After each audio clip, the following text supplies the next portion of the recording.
2 August 2027ના રોજ વિશ્વ એક એવી ખગોળીય ઘટનાનું સાક્ષી બનવાનું છે જેને વૈજ્ઞાનિકો 21મી સદીની સૌથી મોટી અને અત્યંત દુર્લભ ઘટના ગણાવી રહ્યા છે।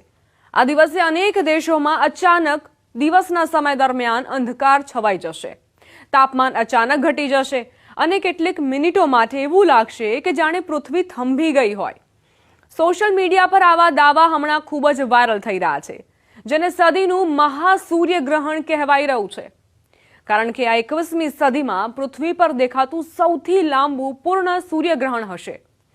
હવે તમને સવાલ થશે કે શું આખી ધરતી અંધકારમય થઈ જશે?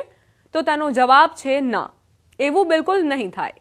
સોશિયલ મીડિયા પર ફેલાતી વાતોની વિરુદ્ધ આ ગ્રહણ આખા વિશ્વને અંધકારમાં નહીં ડૂબાડી દે, તે માત્ર એક ખૂબ જ સાંકડી પટ્ટીમાં જ દેખાશે। આ ગ્રહણની પાથ ઓફ ટોટાલિટી એટલે પૂર્ણ અંધકારની પટ્ટી લગભગ 258 કિલોમીટર એટલે કે 160 માઇલ પહોળી અને આશરે 15,227 કિલોમીટર લાંબી હશે। આ પટ્ટી માત્ર 11 દેશોમાંથી પસાર થશે। ગ્રહણની શરૂઆત એટલાન્ટિક મહાસાગરથી થશે અને સૌથી પહેલો ગાઢ અંધકાર જિબ્રાલ્ટર સ્ટ્રેટ પાસે પડશે। ત્યારબાદ આ અંધકાર દક્ષિણ Spain, Morocco, Algeria, Tunisia, Libya, મિસ્ર, સુદાન, સાઉદી અરેબિયા, યમન અને સોમાલિયાને સ્પર્શશે। આ વિસ્તારોમાં સૂર્ય સંપૂર્ણ રીતે અદૃશ્ય થઈ જશે અને લગભગ 6.5 મિનિટ સુધી ગાઢ અંધકાર છવાયેલો રહેશે। અમેરિકા, દક્ષિણ અમેરિકા જેમ કે બ્રાઝિલ વગેરે આ ઘટનાનો કોઈ જ ભાગ નહીં જોઈ શકે।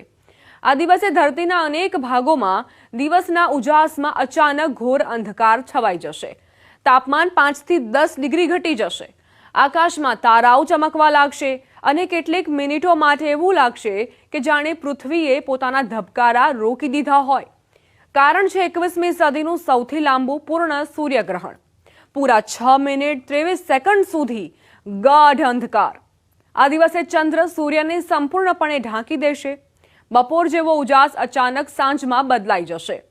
તાપમાન અચાનક ઘટશે, પવનની દિશા બદલાઈ શકે છે અને પક્ષીઓ સહિત અનેક પ્રાણીઓમાં અસામાન્ય વર્તન જોવા મળી શકે છે।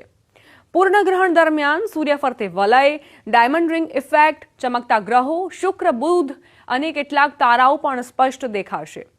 હવે તમને એ પણ જણાવી દઈએ કે આટલી લાંબી અવધિ પાછળ કયા કારણ જવાબદાર છે? તો તેના મુખ્ય 3 કારણો છે। પહેલું, ગ્રહણ સમયે પૃથ્વી સૂર્યથી સૌથી દૂર એટલે કે અપહેલિયન પર રહેશે। બીજું, ચંદ્ર પેરિજી પર એટલે કે પૃથ્વીની સૌથી નજીક હશે। ત્રીજું, ગ્રહણનો માર્ગ ભૂમધ્ય રેખાની ખૂબ નજીકથી